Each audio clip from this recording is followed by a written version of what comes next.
please welcome on stage Mr. Marc Uzan, Executive Director of the Reinventing Bretton Woods Committee, to moderate this session.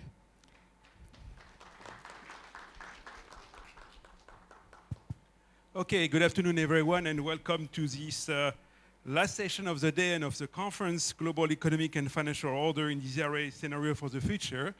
So my name is Marc Uzan. I'm the founder and the director of the Reinventing Bretton Woods Committee. And before I ask my fellow panelists to join me here on site, let me first thank the governor, the central bank, and all the protocol department to make this conference a great success, because they've been working very hard to bring all of us here together. So this last session is going to be a mix of discussions about the way forward. As you remember, we have been discussing at the beginning trade wars. Are we going to see something here that is transitory or permanent? And it was the same thing with the discussion with monetary policy. We have this inflation episode 2-3 years ago with COVID, and the big discussion was also permanent and transitory. We were discussing earlier the issue of emerging market resilience, and I think this presentation from our colleague from IMF showcased again that this resilience, is it permanent or transitory for EM? And we see also the loss of output gap for these countries. And now what we are going to discuss here is clearly the way forward for the global economic order in different perspectives. So let me first, before I give you the outline and the scenario for this afternoon, let me first welcome our panelists, and I will introduce them briefly because you have their bios. So if I can ask Marie Favereau Dumenjou to join the floor, Martin, Eduard, Debusmann also, Professor Sayuri, Shirai, and we will have also a colleague who will be joining online, Paweł Kowalewski from the Central Bank of Poland, who was not able to be with us in person, but kindly suggested that he would be happy to make his presentation with us. So let me introduce our panelists here briefly, and I will give you the context why they are all here based on their experience and their biography. First, on my left, Marie Favereau. She's an associate professor of history at Paris Nanterre, and she's the director of the French Institute for Central Asia Studies in Bishkek. And I have invited Marie for two reasons. Number one, she's a leading historian on Mongolia. And a year ago, when I have a chance to visit Mongolia, there was this beautiful exhibition at a museum in Ulaanbaatar called Genshin Khan that Marie was the curator. And she has a beautiful book called Layout that became a bestseller. And she has been working on empires. And I think from an historical perspective, we're going to learn what we learned from a world where we are seeing empires emerging again. And are we going to be from one hegemon to another hegemon? Or is the world will be able to orchestrate again international cooperation to make global growth inclusive, sustainable? Number two here with our joining our panel, Martin Debusmann. Martin is a leading advisor to the public sector for almost 20 years of experience in the field of finance, international policy. He has been with EY, Pricewaterhouse, so he has a great knowledge of the public sector, the understanding of the private sector, but also understanding what is at stake today for big companies to try to navigate what we call today uncertainties, but also what more and more is calling unreliabilities. We are not so sure that the international order that has been driven, that has been organized international relations will be here for us. So understanding the mega trends that we discussed earlier in our session, AI, digitalization, net zero economy, all this will affect also the behavior and the strategy of multinationals, and trying to understand the scenario for the future. Are we going to be in a world where the US will still be the main hegemon, or the US will decide to withdraw from this international order? So how the rest of the world will adjust? So that's going to be his presentation. Last but not least, we are going to have Dr. Sayuri Shirai. He's a well-known professor at Keio University, but also an advisor to the Asian Development Bank Institute, a leading expert on monetary policy based on her work experience with the Bank of Japan for many years. And she's a good friend of mine, and she's very pleased that she agreed to participate to this conference, but also to this important session. Last but not least, we are going to have with us Paweł Kowalewski, Senior Advisor at the Central Bank of Poland. I think Andrei today mentioned that Poland was sharing the EU presidency for the first semester. And Paweł is a senior advisor. He has been working, he has a PhD. He has been working a lot about looking at the prospect for the international monetary system. Wherever you go at a conference these days, everyone will ask you the questions, is the dollar will remain the reserve currency?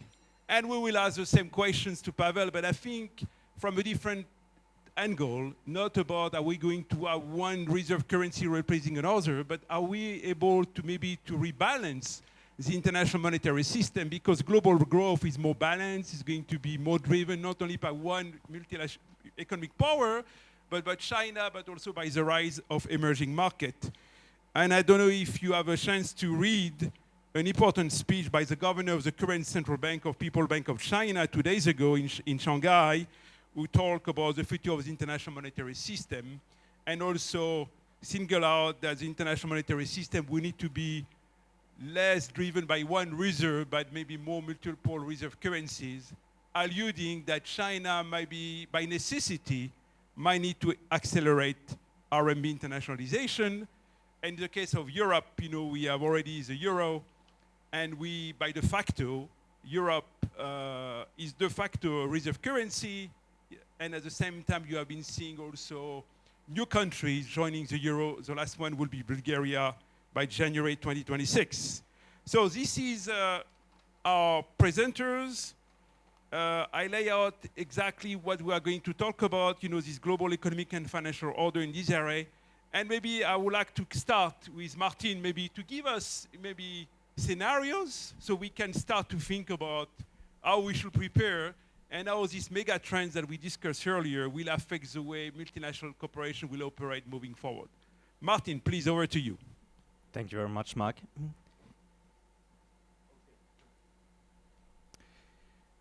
Thank you very much, Governor. Thank you very much for the invitation. I'm very happy to be here. Today I will talk about the trends that we see in the global economy. These trends are not new. You have heard many of these over the last hours.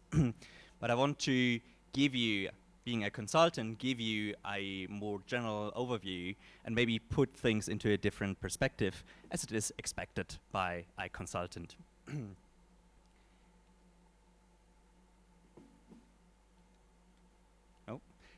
Next slide, please. What we can say is we are in a disruptive world at the moment. That is clear to everyone. We have been in a architecture of global trade, finance, and monetary governance that is not existing any longer. We used to be exposed to liberal multilateral orders, to a WTO rule-based world that had a dispute resolution system that was hugely accepted. We used to have one global currency, the dollar, which was uncontested, and central banks could focus primarily on price stability and financial supervision, which were globally the two main mandates that we could see, knowing that every central bank has a different mandate, of course. We also saw, if you look a bit more broader, that global value chains maximized on the efficiency, not on resilience. So it was about getting more efficient rather than getting more secure. And primarily, we saw in the global economic thinking that there is a sequence. And that sequence usually said that a country would go through several steps in their development. That means from agriculture to manufacturing to services, and in the end, knowledge economy. And this is what I put up here. This is one of my few images that I have for you. I just want you to remember a bit of it because I will revert to that in a bit.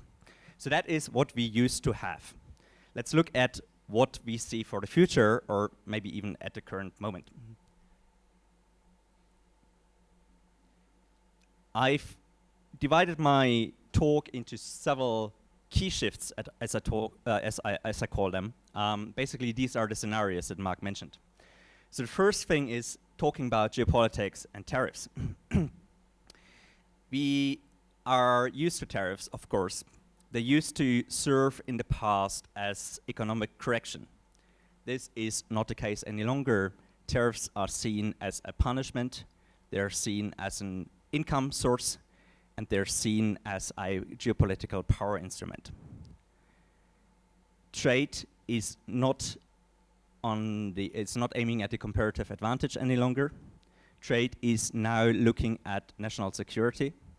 This logic is to be followed now. And that means that if you look at global supply chains, we are looking at political trust under which they are now entered, and not at price efficiency any longer.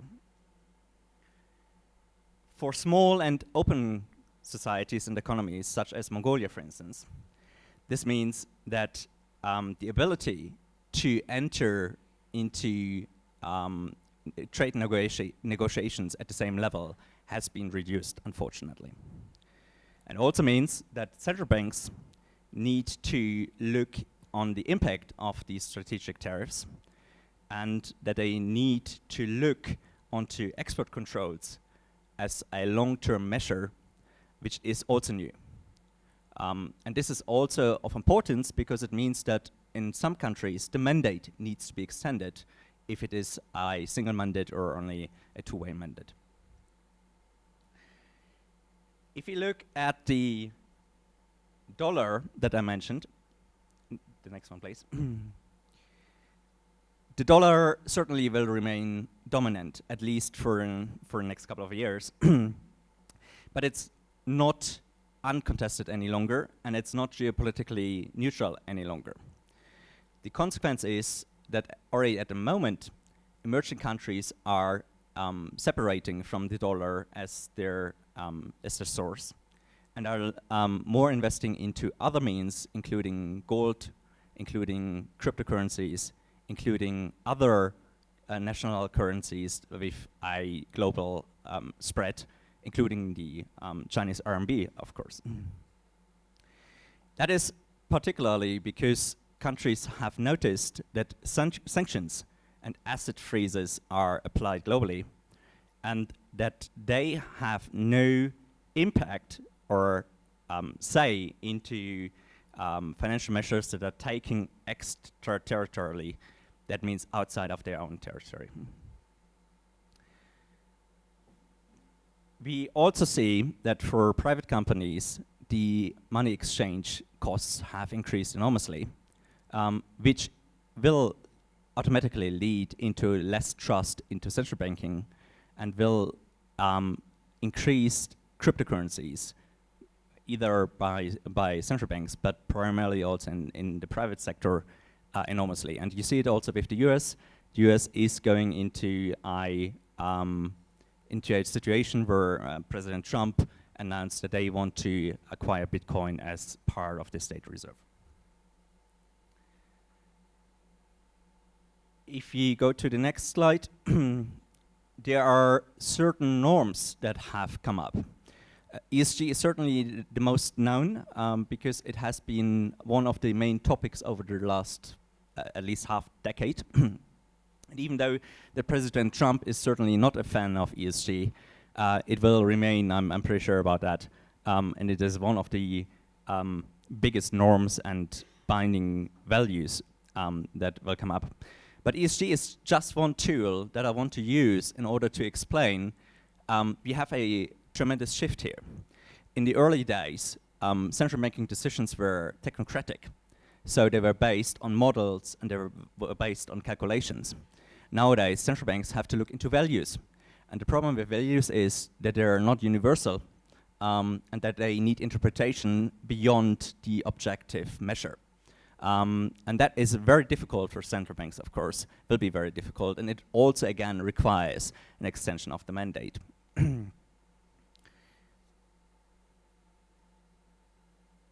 Maybe also just to mention, because that was one of the aspects that we had in other earlier talks, we talked about soft law. And ESG, even though it looks like soft law, is not soft law any longer, because it's a binding standard that can be applied globally. So that means it actually will create a parallel standard system. If we go further on and look into new technologies, that was one of the aspects of the third panel. There's certainly very positive aspects about AI, and I personally love AI tools. I love the large language models like ChatGPT that help me in doing my own work. But if you look at macroeconomic effects, we have to say that there's also risk attached to it. And that is that AI will create centers of AI hubs, let's put it that way, where AI is developed and where the servers are and where also the revenues are collected. And these centers will be quite regional, local only. That means that many countries will get into services that are not taking place in their own home country, but abroad. And that means revenue streams are channeled to the outside of the country. It is tremendous because, as we heard, AI will reduce the jobs. And the regular measures that we have in order to protect homeland jobs, is tariffs. Tariffs only apply to manufactured products, unfortunately, at the moment. So if you look into the future, and we believe that AI will take a major role in our global economy, there will be a problem with the current tariff system that we have. Just to give you an example, let's take a Mongolian company. That Mongolian company would be searching advice, legal advice, tax advice, using national services provided by people in Mongolia. That company might simply use an AI tool that is based abroad, for instance in the US or in Europe or in China. So the revenues would flow across the border without any chance to tax on that or to get a sort of compensation in return. What is the result? If you look at, it's very small here, down here, but if you remember my chart that I had where I said usually a country would go through the agricultural state to manufacturing to services and knowledge, we would actually cut off the last step of knowledge. Because knowledge development would not take place in that country any longer, or would not be of importance for that country any longer. It might be well the case that this will be done by AI in the future, and that means that we're basically cutting off the last step of development and of prosperity for a country. And that is, of course, a risk. If you look at similar aspects, production or better maybe manufacturing and robotization, it's not about the intellectual thinking only. We see a trend to employ robots instead of people. Maybe AI-driven robots even. And that is a very interesting aspect because at the moment, we have emerging and developing countries that benefit largely by their low income costs. Meaning that richer countries with high wages would externalize their manufacturing into these emerging and developing countries. So there's an economic shift, basically, of a money transfer into these countries that help them to develop. If you now get into robotics, wages and hourly pay for workers are not important any longer. That means that I'm pretty sure that we will see a relocation of manufacturing and production into high-income countries, away from the developing and emerging countries. And that will especially happen because if you go back to the tariff system and supply chain security, internalizing the production, manufacturing in your own country through robotics, for instance, is a security aspect. It's not only a monetary aspect or a commercial aspect, it is a security aspect, and for that reason I believe that is going to happen. And once again, if you look at this image, this graphic that we had in the beginning, that actually means that the second step of this regular development would be crossed out. And if there is a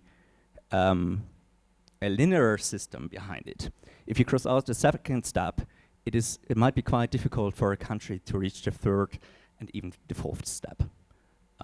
So there's a huge impact on that. Maybe just on the outlook, and I will not go through all of these aspects because you have heard them in other panels. What I believe what we can say is there's a tremendous change through several trends that we see, and that will come simultaneously.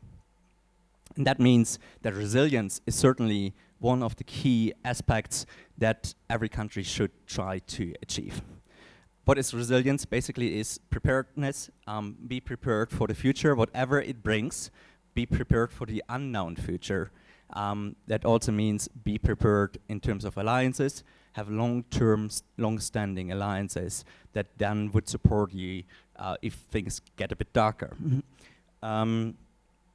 Concretely, I believe that a central bank would have a completely new perspective, would have to take a completely new perspective in terms of price stability beyond the mandate. So geopolitical aspects would have to be included way more than they are included at the moment. And there must be also the understanding that inflation, for instance, will be less, that a central bank will be less able to regulate inflation through domestic measures only. If you look at the currency risk and the reserve strategy, I mentioned it, there must be a rethinking of whether there is only one external currency like the US dollar that will be considered, and what new technology currencies like the CBDCs or Bitcoin would have as potential. And if you go to the exchange rate and capital flow, that is enormously important, of course, also for private companies. The level of trust needs to be included here, and that is that we look at the different tools that the central bank has, of course, and I believe something that I did not mention here, but that is, of course, enormously important is communication. That is key. And lastly, if you look at the institutional foresight, I mentioned these scenarios or these trends as individual ones, but once as I mentioned, they will come together. So these models that the central bank will apply need to integrate all of them simultaneously or in different aspects, which means that the models that the central bank is applying at the moment will become more complex, way more complex than they are at the moment. Maybe to conclude very briefly, there is some fear that globalization will end. I'm absolutely certain that is not the case. It will be different from what we have seen so far. It will not be based on efficiency only, it will be based on trust, security, and resilience. And that means that globalization has to be understood in terms of alliance in the future, in terms of mutual trusts with countries that are in a similar position or in the same region.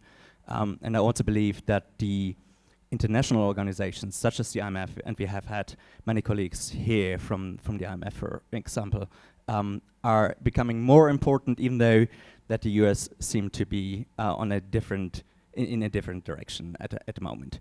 And maybe I'll leave it here to have some further discussion during the panel. Thank you very much. Thank you, Martin, for setting the stage. You know, like if I have to pick up what you said, and after we'll give the floor to Sayuri here. So we are moving away from a world, I would say, like the just in time, and now it's all about just in case when we think about global supply chain. We are moving away from a world about global economic integration to a world about de-risking, export control, weaponization, sanction, punishment. And we need to move away from what we were dealing with, polycrisis that we mentioned before, war, energy crisis, COVID, to a world of poly-transformation, and the solution might lie to resilience. So if this is the case, Sayuri, yes, over to you. Why don't you zero in on Asia and how Asia is adapting itself to this new scenario and to these new challenges? Over to you. Thank you. And I think you have also a presentation. Thank you. I have a presentation file, so please wait. Yes. Okay, so I said Asia. But especially I focus on East Asia and Southeast Asia. For the people who may not be familiar with the sort of challenges we are facing. It's also related to Martin's scenario, and what I want to say is at this moment, it's a lot of uncertainty about scenario, but I will try to highlight what kind of uncertainty we are facing. Okay, so this is a global pictures. So left-hand side, this is a global GDP and top 4 countries. And you can see US GDP account for about 25% of global GDP. Although the ratio is dropping, but still very, very large. Okay, so no doubt the US is the biggest nation in the world. Then China is already accounting for 17%, and China's economy is slowing down, but still economic growth of over 4%. So in the future, China will be take over US. Now, when you look at other countries, it's much smaller. So at this moment, I would say when we look at the global economic issue, it's mainly about US and China and their rivalry. Let's look at the manufacturing production. So this is a total global manufacturing production and shares. Now, China already accounts for more than 30% of global manufacturing. If you look at the global manufacturing labor force, China labor force accounts for nearly 40%. In addition to that, Chinese companies have a lot of active foreign direct investment to many Asian countries, including Vietnam, which I will mention in a minute. So not only just 30%, but probably China's manufacturing this competitiveness is much bigger than this 30%. And indeed, already China uses AI, robotics, IoT, and a very fast, very quick decision. So it's very competitive now. Low prices and high quality. And as a consumer, I experienced that in Japan. And so US still has a manufacturing base, but as you know, it's gradually eroding, okay? Now, let's look at the import. Who are buying the global manufactured merchandise product? And that is За харин дэлхийн одоо хэмжээнд байгаа импортын potential, ability to observe and purchase global import, which is 10%. However, the China produce quite a lot. Remember, they produce a lot of manufactured goods. And as a result, even though China's import is big, but exports are much bigger. So as a result, when you look at trade imbalance, US has the biggest trade deficit in the world, about $1 trillion. And China has the biggest trade surplus in the world, $1 trillion. In addition to that, what's happening in Asia? When you look at the many Asian countries, including Japan, many Southeast Asia, we have trade surplus with the US. That's why US is pressuring us. But most of us now has trade deficit with China. You see, it's far more complicated. So what I want to say is just by changing US tariff doesn't really affect this very complex interrelated trade integration which is happening in Asia. Okay? So now, why US is so tough on us? Because over this period, as you see in terms of merchandise, US trade, the deficit is growing and growing. In terms of services, U.S. has a comparative advantage because U.S. has a lot of well-known accounting, professional services, a lot of financial industry, so they are very good at. So U.S. does not look at that. So they have comparative advantage, but in terms of merchandise, because of growing geopolitical risk, there might be some export restriction from some country. So because of this sense of urgency to deal with the geopolitical risk, I think that's why U.S. is started to be very tough on not only China, but Asia. Okay, so what's happening between U.S. trade and China? So this is a U.S. trade with China, and China, and you can see this yellow one. Actually, U.S. still has the largest trade deficit with China, but in terms of share, the share out of U.S. trade deficit with the world, that China's share is dropping. It used to be 40%, now by less than 30%. So U.S. trade deficit is growing, but with the China, trade deficit is kind of stagnant or declining. So relatively, the bilateral relation between China and U.S. is declining, okay? Now, this is a blue one is showing U.S. imports to some major countries. Red is a U.S. trade deficit with some major countries. The above one is a sort of reciprocal tariff, okay? Now, you can see the biggest trade deficit or imports are related to like China, Mexico, Canada, EU. But what is interesting this time, the U.S. are charging much higher reciprocal tariff on Asia, even though relatively the share is much smaller. Okay, so how U.S. is going to deal with this reciprocal tariff on July 9th? This will be very, very important. This will completely change the global supply chain. So let's see what will happen on September. No, July 9th. Okay, 90 days. This is very important for Asia. Okay, and especially Vietnam. The U.S. trade deficit with Vietnam is becoming so large, already exceeded the trade deficit with Japan and Korea. So you can see over this period, especially from first Mr. Trump's administration, there was a tariff competition, right, between U.S. and China. At that time,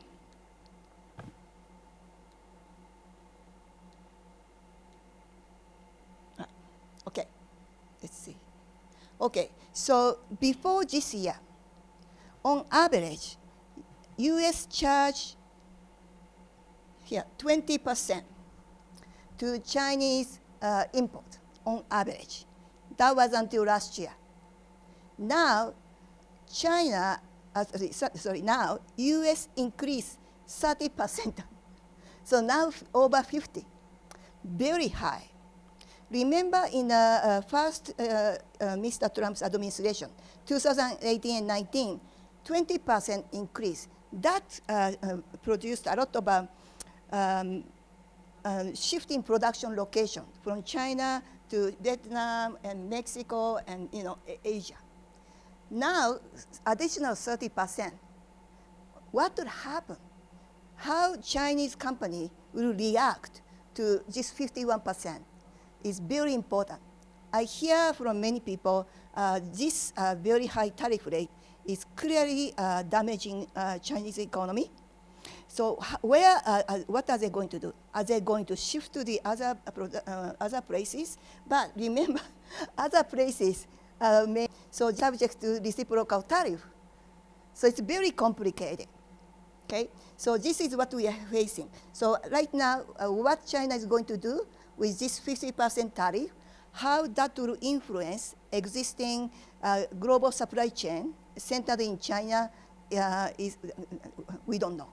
Remember, China and US negotiated, and they have 90 days, and the deadline is August, middle of August. So very important. So July 9th for other ASEANs and Japan. August, what will happen to US and China. This will really affect our supply chain. So that's why I'm saying at this moment it's not clear. This time, many developing countries, they are subject to such a high tariff. If this happens, this will damage their economic growth. So, and then it affects on whole Asia. So Asia, it used to be an engine of global economy, but there is a lot of uncertainty here. Okay. Now, I'd like to mention one more issue. Now, everybody talk about economic integration. We have to increase economic integration. Central Asia, I also hear you are discussing about you should have your own regional economic integration. EU, they are talking about deepening economic integration. Some country, non-Euro countries, are thinking about whether they accept Euro. So a lot of economic integration discussions are happening globally.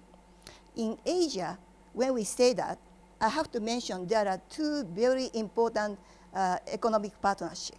Okay? So some of them are already mentioned in the morning. The one is left. This is called RCEP. So Regional Comparative Economic Partnership. The members are mainly Asia. Okay? So Japan is also a member, China, all ASEANs. And then China is very active with engaging in bilateral FTA. Also, they have a separate FTA with ASEAN 10. About 18 economies that China has a FTA. So China has a lot of trade arrangement. The point is RCEP. There is another one called CPTPP, originally US-led, but Mr. Trump exited. So Japan took the leadership to try to maintain. So we started with 11 countries. Last year, UK participated, so now it's 12. The difference is that the RCEP is very Asia concentration, but RCEP is very diverse, dispersed. So it's covering Latin America and Canada, and etc. China and Taiwan applied for this in 2021. But as you know, because of the sensitivity, they haven't discussed about this partnership. Okay, so this is what it's done.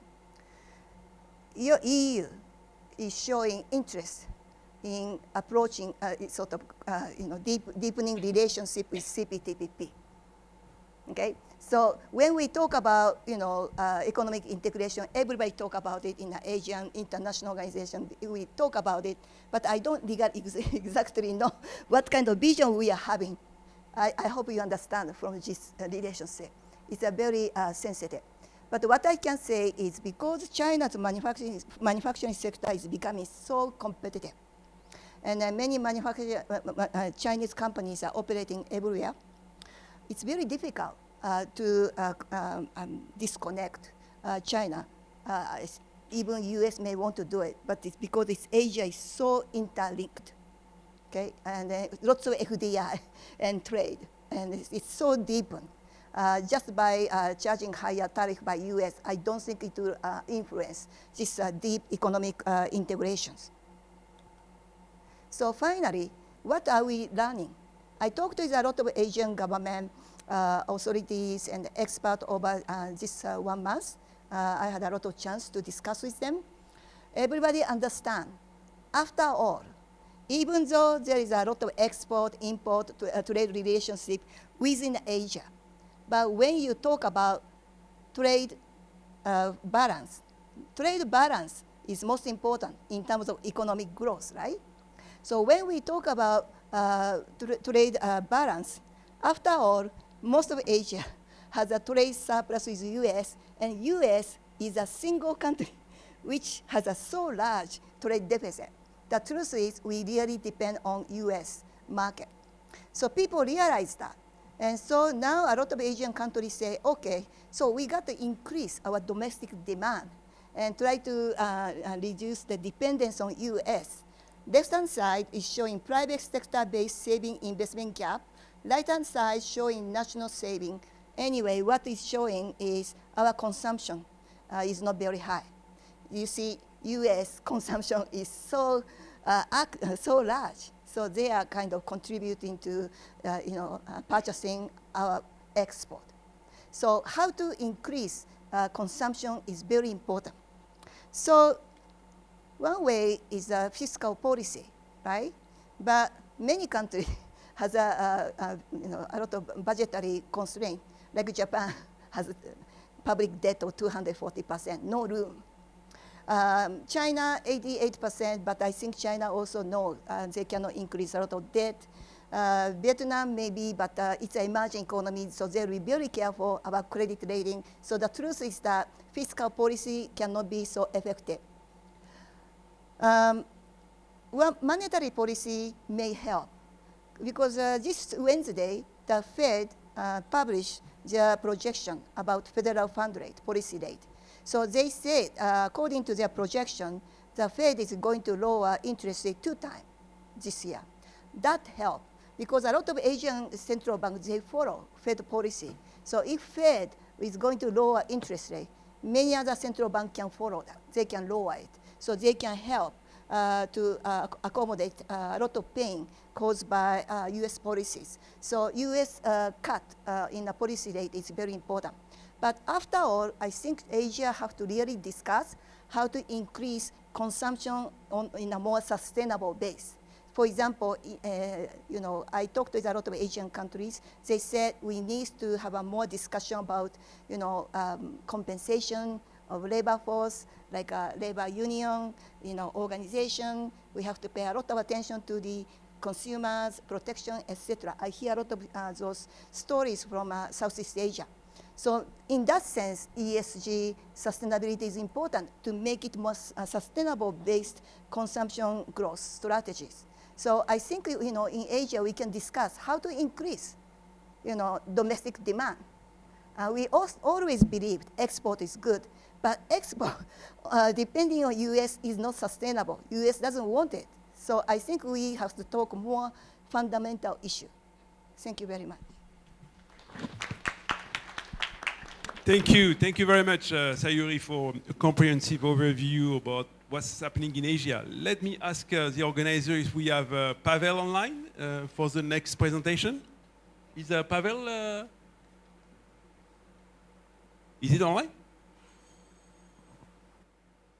So, before I start... Okay. Sorry, Paweł. Like sorry, I didn't see you. So welcome. So just to give a context here, welcome here to the conference. We just started to look at different scenarios for the future. We look at Asia, and now we wanted to tackle, the prospect of the international monetary system, particularly in a time where we look at the major changing happening in the world trading system. Do we see some secular change happening on the international monetary system? And also maybe if you can tackle also not only the prospect of change and transformation, but also as the rise of CBDC, stable coins might also have an impact of the way we think about the operation of the international monetary system moving forward. Over to you for 7 minutes, please. I understand. Thank you very much. Before I start my short speech, I would like to express my sincere congratulations to the Bank of Mongolia for the anniversary, to the chairman and his entire team. After all, National Bank of Poland and Bank of Mongolia, we are age mates. We were also created in 1924. I would like also to say thank you for Arman Yugarat for her wonderful assistance. Using opportunity, Marc, I would like to say thank you for remembering me and always integrating me with important conferences. And the last not least, using the opportunity that Professor Sayuri Shirai is in the panel, I would like to express my words of gratitude and respect for Sayuri for being my guide when it comes to the operational policies of Bank of Japan. I really appreciate your help, Sayuri. After those introductory words, I would like to start with my speech, and I dare to say that when it comes to making projections concerning the future of international monetary system, we are perhaps haunted by the memories. Those memories were raised by Harold James, who said that right now the world economy is to a certain extent in a similar position like it used to be 100 years ago.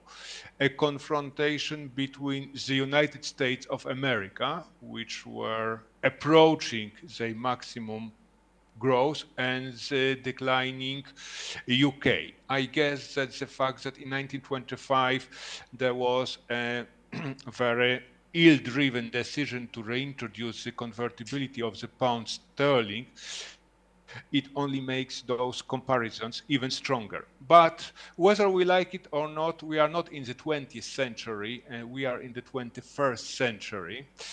And we need to distinguish two words. We have the issue and the digital world. Before I start to address the issues in the real world, few words about the digital world, because there are some easy to detect discrepancies between those two words. The digital world is heading to a world where there are no borders, full elements as far as the anonymity is concerned. So no data, no one is following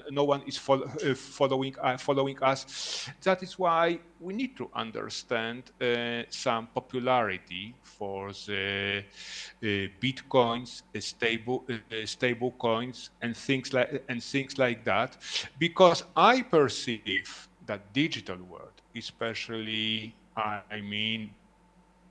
bitcoins or crypto movement, as a certain sign of the protest to what is happening in the real world.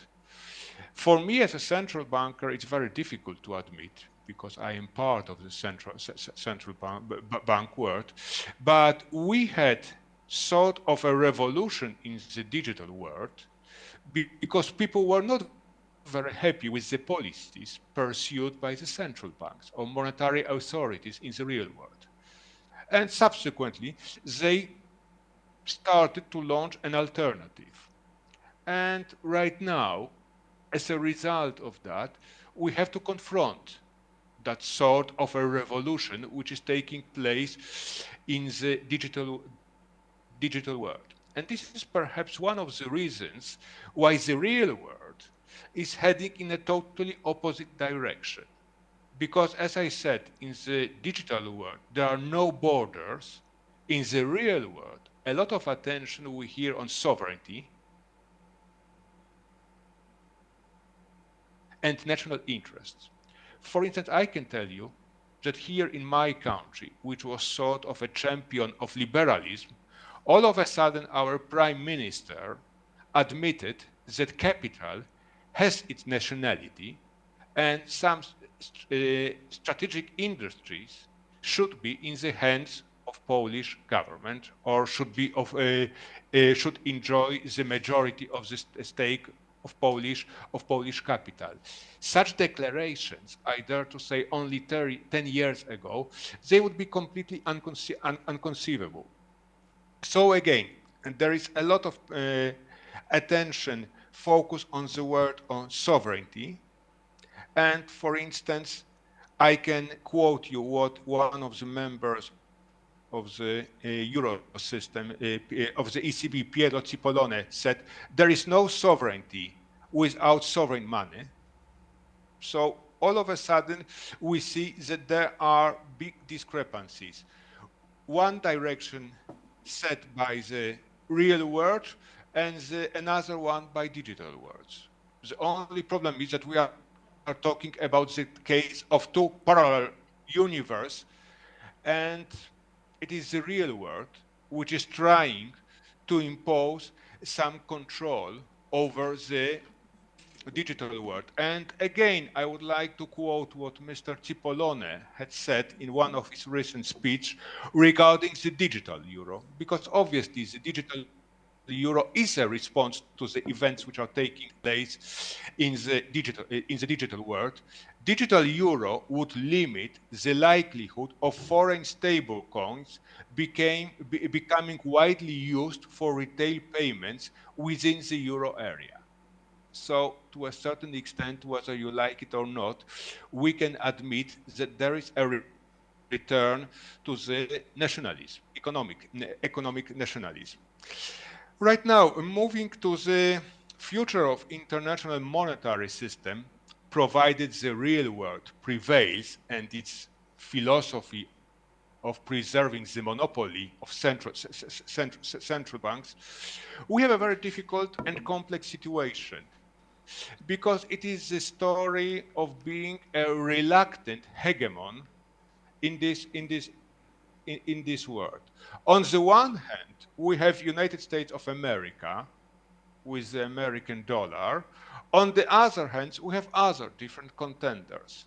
But what contenders? This is a very good question, because only until recently, whenever we were talking about the alternatives of the American dollar, we were taking into the consideration the euro, Japanese yen, perhaps pound sterling.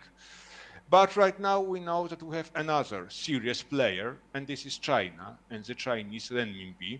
And obviously we are aware of the speech by Pan Gongsheng, where he made a scenario for the future of the international monetary system. And I dare to say that the key element of that speech were special drawing rights. Yes, that this will be most probably the tool with the help of which this transition process will take place. But there is one more story, because it is not only about substituting renminbi with American dollar, and this is a very remote perspective, I have to say, and I will try to address this story later on. But this is also about the idea of economic philosophy. Whether China, along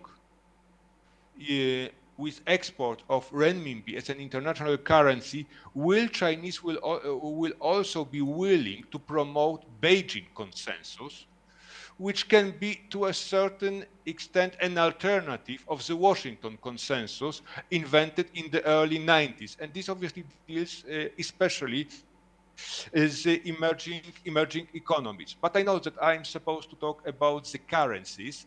So American dollar. I guess that in case of American dollar, there is one more story which we need to take into the consideration, that the greatest ally of American dollar is the so-called TINA. It is obviously a female name, but in this case we are talking about the acronym. There is no alternative for American dollar. And one could say that TINA was in place until the advent of the current US administration. I believe that when it comes to the current US administration, and there is quite a worrying trend, because there is too much emotional criticism, but very little efforts to understand the reasons behind all those changes United States of America they want to implement. And when it comes to the new order, I would like to quote some of the words expressed by J.D. Vance, who said that, for instance, he hates bailing Europe out again. It's again a symbol of certain nationalism, but speaking honestly, I need to say that as a European, we are giving some reasons for Americans to make these declarations. I would say the debate about defense, and I assume you know what I mean. Another very important story, it is the Dutch disease, because J.D. Vance once said that because of American dollar dominant position, there is extra demand for this currency, which is not necessarily justified by economic factors. So perhaps it makes sense to depreciate that currency a little bit in order to make life for American exporters quite easy. You may agree with that or not, but you need to show some understanding for that. So all in all, we see that there are some elements of reticency of emerging unwillingness to play the hegemon role in the international monetary system by the United States of America. But I dare to say that China, for the time being, is not very willing to become the global leader. This is obviously my personal opinion. And if you look at the complexity of the Chinese elements of understand them, Europe is showing some elements of their intention to promote Euro, but I know that I have some time limits. I will say that Europe is not up to the task, especially from the point of view of its economy. The European economy is haunted by structural weaknesses, and whether we like it or not in Europe, for the time being, we are not up to the task. So all in all, we have a situation where we have different contenders in the world economy, but with the exception of the United States of America, no one is really willing to substitute America as the hegemon currency. And it is not surprising for me, because being a hegemon currency, it implies certain costs, and no one is really want to carry those costs. And we see that even Americans, who until recently they usually try to associate hegemon currency with benefits, they realize that there are some costs, and they are not very happy to bear those costs any longer. But for the time being, I don't see anyone in the neighborhood of the United States of America willing to help the US to carry those costs further on. That would be all from my side, and obviously I will be very happy to take part in the discussion. Thank you very much.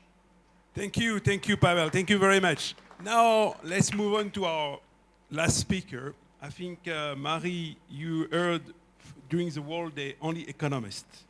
You learned about central bank independence, inflation targeting, deglobalization. байгаа.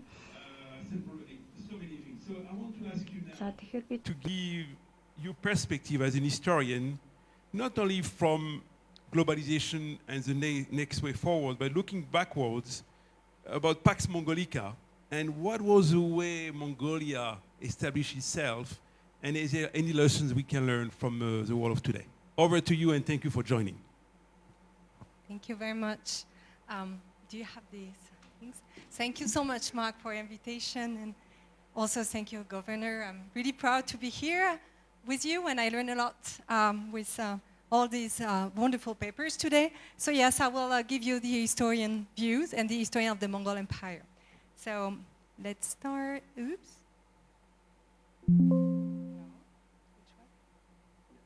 This one.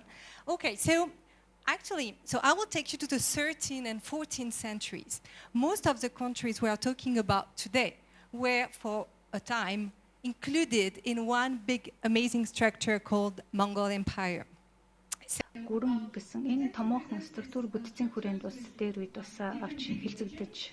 We speak about the Yuan, mostly on China, Mongolia. We speak about Golden Horde in the north, mostly on Russia, Ukraine, and Kazakhstan. We talk about the Jagatai Urs, which was basically Central Asia, and Ilkhanid, Persia, but also a large part of what is Turkey today. So this is the world of the Mongol Empire. And even if we can see that it looked like some sort of federation, all those regions were connected in very interesting ways. And there's a Mongol order and a Mongol identity in all these areas for at least 2 centuries and even more. I just wanted to add that, of course, Japan is not in the Mongol Empire, as we know, but they had trade treaties and a lot of exchange. So the Mongol history at that time is not only about war and conquest, it's very much about trade agreements. And I will try to speak about that. Just to give you a bit of like chronological frame, we usually say that the empire was founded by Genghis Khan in 1206. It's like the official date. But it becomes much more complicated when we think about the end of the Mongol Empire. And there are a lot of different opinions on it. It's true that in the 1330s, 1340s, there is a plague pandemic that is a little bit like our COVID, except that it was much worse than COVID, and it created a lot of disruptions. And certain part of the Mongol Empire collapsed, especially in Iran, but other part survived very well. And I'm more specialized on the north of the empire, more specialized on Golden Horde, and Golden Horde, to be honest, remained super powerful until the 16th century. So they had their way to resist and adapt after the plague pandemic, which is also something I like to study. And then just to finish, where it's not only the story of Genghis Khan, it's very much also the story of his son, grandson, granddaughters. It's very much a family history, a long lineages. And we call the descendant of Genghis Khan, who ruled in all these empire, Khan, like Genghis Khan. But they were also important nomadic leaders at that time. They can be called Noyan, they can be called Begs in Turks. So they have different titles. But what I want to say is it's very much collective power. And there are a lot of negotiation, a lot of collective decision making in the Mongol Empire. This way. Pax Mongolica. So it's something maybe you've heard of before. It has different names. I call it sometimes also Mongol exchange. What we know is that for at least a centuries, in between 1250s and 1350s, there's a transformation of trade in Eurasia. And we can call it a form of globalization. We can say it's a Mongol globalization. Historians studied this network of exchange and production, and it's clear that there are parts of the world that were slightly, let's say, connected before, but they became really closer. It's like the world became smaller. One of the, maybe the most representative character of this period you've heard of is Marco Polo. Well, Marco Polo is a product of the Pax Mongolica. And he's not only a trader who went from Venice to like Karakorum and just the Mongol, what is Mongolia today, and China, but he worked for the Khan for 20 years. He's like an official employee of the Mongol Empire. So let's speak a little bit about the Pax Mongolica. Yes. Okay. Well, so when I was a student, I wanted to know more about this globalization. So I was interested in economics, of course, and I was looking for concepts that would be fit in a way that would fit that period. To be honest, there was just one book on the Pax Mongolica, where you can see a historian trying to conceptualize, what is this world moment. It's a book by Janet Abulukhot, and it's called Before European Hegemony. And it's really like, in a way, a follow-up of the famous Wallerstein's Modern World System that was published in the 70s and 80s. Calculation is really to try to look at the world at that time and to see what are the secrets for the circulation of goods, trade, and people. So that was the attempt of Janet Abulukhot, just to show, how the Mongol world empire changed the world system in 13th century. The thing is, when I was a student, I was interested in this area, really specifically this one, really the north, and it's not in the circuit. And she didn't study that because there was this idea that, what is in the north is not productive. And I thought, wow, there are a lot of land connections in the north, in between Mongolia, across what is Siberia, or what is Russia today, up to, of course, Northern Europe, up to Germany. There are a lot of roads there. So I started working on this. So this nomadic empire has kind of specific features. I will just stress three of them, three aspects. That is typical for the Mongol Empire, but that you can find also in earlier empire. Maybe you've heard of the Hunnu Empire, Turk Empire. You can find some of these features, in these big structures. One thing is, the rulers, they are nomads. So what it means, to be very broad, in summer they go north, and in winter they go south. And I think listening to all the papers today, it is so much like logical it's such a logical way of life, and it's very much also how to follow environment. And when we talk with anthropologists about definition of nomads, ээлтэй харьцдаг. За нүүдэлчид гэдэг бол урьдчилан таамаглах in a way that they can fight unpredictability, adapt to unpredictability, especially unpredictability of weather. Imagine at that time, didn't have, you know, the tools we have today to predict the weather. Okay, also something that sounds maybe familiar to some of you. It's this word horde, which I spent so much time working in the sources on this word, because we say empire, we say state. Here we all speak English to communicate. But the people in the sources, they use different type of words. And I think when we work on concept, it's great to look at other words. So it helps us just to redefine, you know, the way we envision organizations. So in the case of horde, it's very interesting because the word is very well known in the East, in the Mongol world, but it's not known in the West before the 13th century. The word really appeared with Genghis Khan, basically, and with the Mongol when they sort of enter into contact with Eastern Europe. So, and even when you look at Arabic, Persian sources, you don't have this word. It's like new. And I thought, well, maybe it's because it's a different type of organization. Maybe it's a type of organization they had never seen before. So they don't have another word. So they use the word orda, ordu, ordo that you see in the sources that was used by the people of the time. And just to go on like this, on this horde like organization, of course horde is like a mobile state. It's like people on the move, you understood. It's also a mobile administration. But it doesn't mean that already at that time in the Mongol Empire, there are no cities. Mongol built cities. And if you have a bit of time after the conference in the coming days, well, you could go to Karakorum, a few hundred kilometers from here, and see the site of the first capital of the Mongol Empire. You would see also the a Buddhist temple there, which was built after Mongol time, mainly in 16th and 17th centuries. This Buddhist monastery was built by bricks, crafted by the Mongol during the 13th centuries. And there's a lot of recycling in that period also. That's also something interesting to know. So this empire is made of mobile centers, the hordes, and it's made of cities. And they all have to be connected.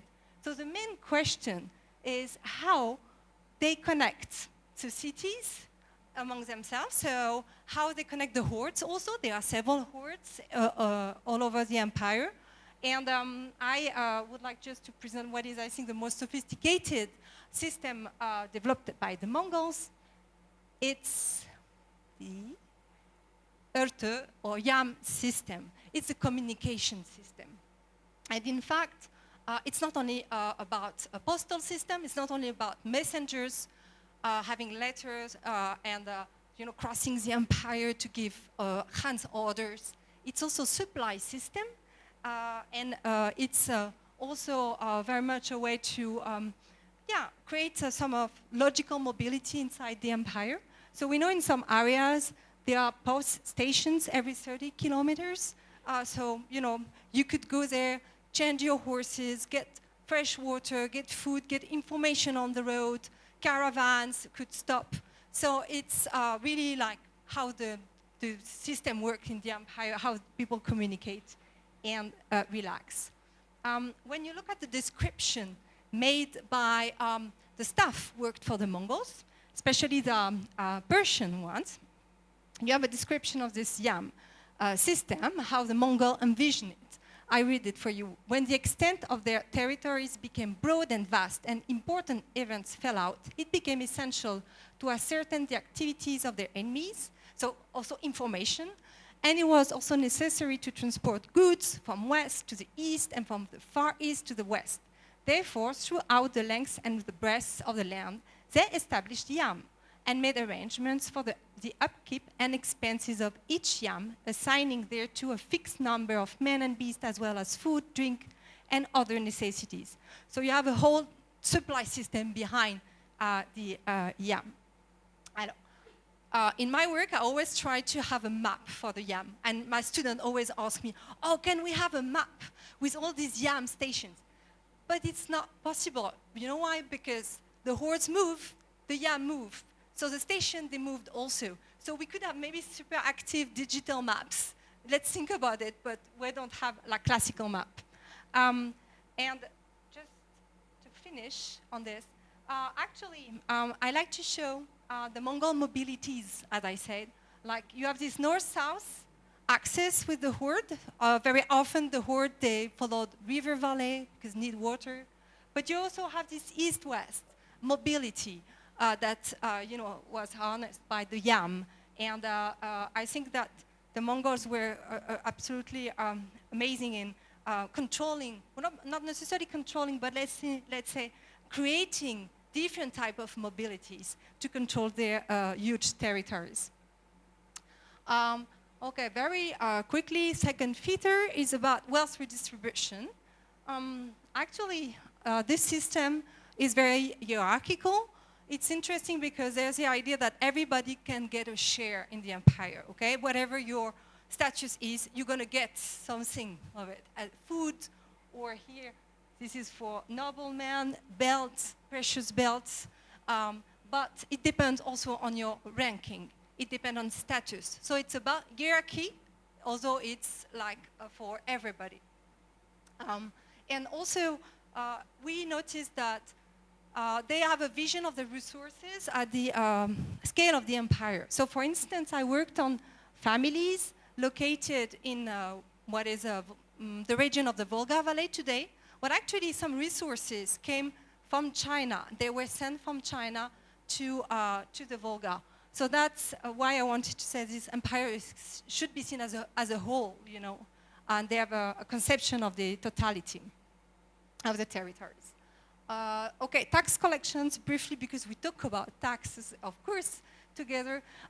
It's very interesting to see how they create the taxation system. What they wanted when they conquered those big lands, it was not like to submit harshly people.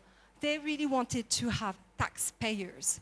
And they crafted a new taxation system. And to do that, they start by counting people. They do census. So we have information on this. And also, they decided that in some part of the world, in some part of Eurasia, there were no coins, there were no coinage. And it made no sense to ask people to pay in whatever they don't have. So especially in the Russian principalities, they didn't produce coins at that time. But they had furs, for instance. So actually the idea is like, people pay their taxes in what they produce the best, what is the most important type of resources for the empire as a whole. And then they created also a light taxation on trade exchange, 3% usually of the value of the sold merchandise. And they are really willing to attract traders. For instance, we mentioned Marco Polo, but can be any foreign traders to their camps, to their nomadic camps. And to do that, you could see that, okay, taxation is low, but also they had a lot of exchange also with these traders to see why some of them were reluctant to go to certain remote areas. And what you see is that for the merchants, what was stressful was transportation cost, unpredictability of transportation cost. So what the Han and the Mongol did is they said, well, if you manage to come to the camp to sell your merchandise, we will reimburse your transportation costs, whatever they were, whatever high they were. When you look at, of course, taxation system, you always look at tax exemption. Who got it exempted, right? And two categories of population, religious men, where the Muslim, Buddhist, Christian, Jewish, any high religious man could be exempted, and also craftsmen, because Mongols think that craftsmen are super useful for the empire as well as religious men. So they negotiated this. the interesting thing is what do these two categories of population, how they used the tax they don't pay, how they use their money, because they got wealthy during the Mongol time, right? So in religious men, they built a lot, monasteries, temples, schools, so a lot of investment in buildings. And craftsmen also produce a lot of jewelries, metalwork, and so on. Okay, I will handle this part. So it's very much about the control of certain resources and the trade routes.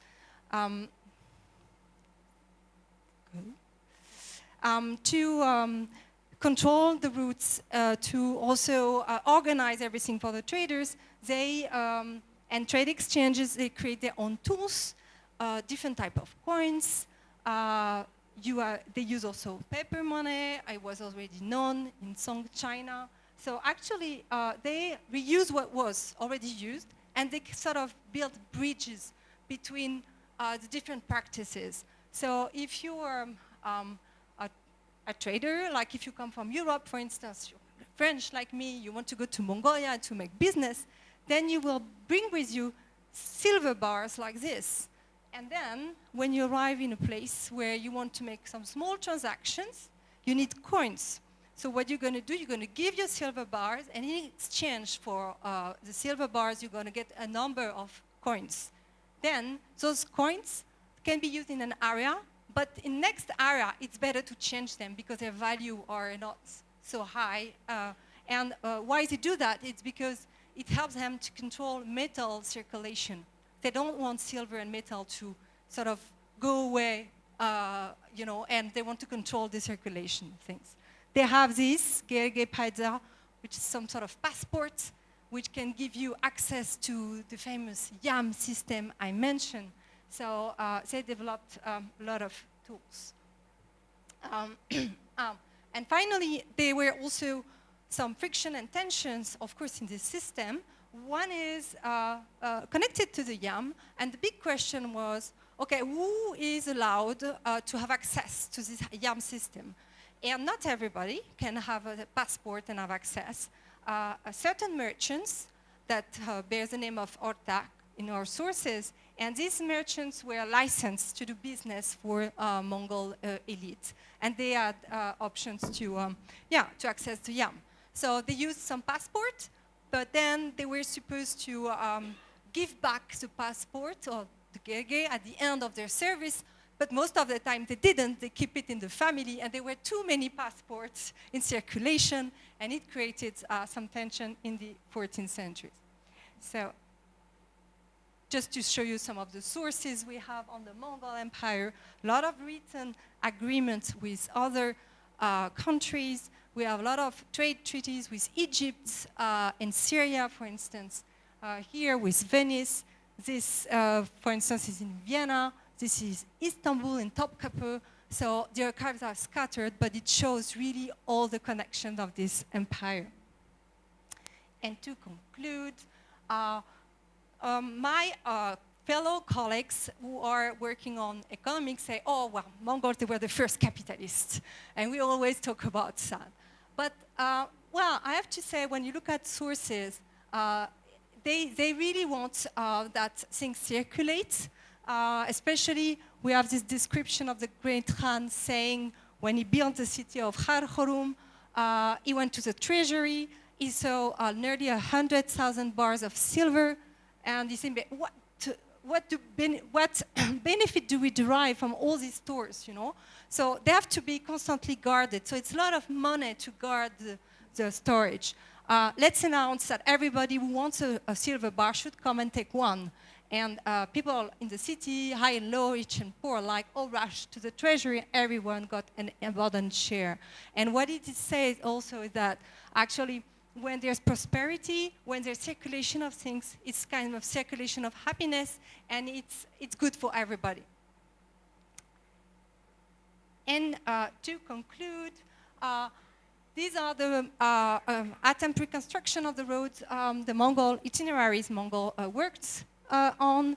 I mean, I think among the most interesting ones are the northern roads, which were really continental land routes. You could cross rivers, and they used wintertime to transport goods. And you know why they used winter times to move a lot?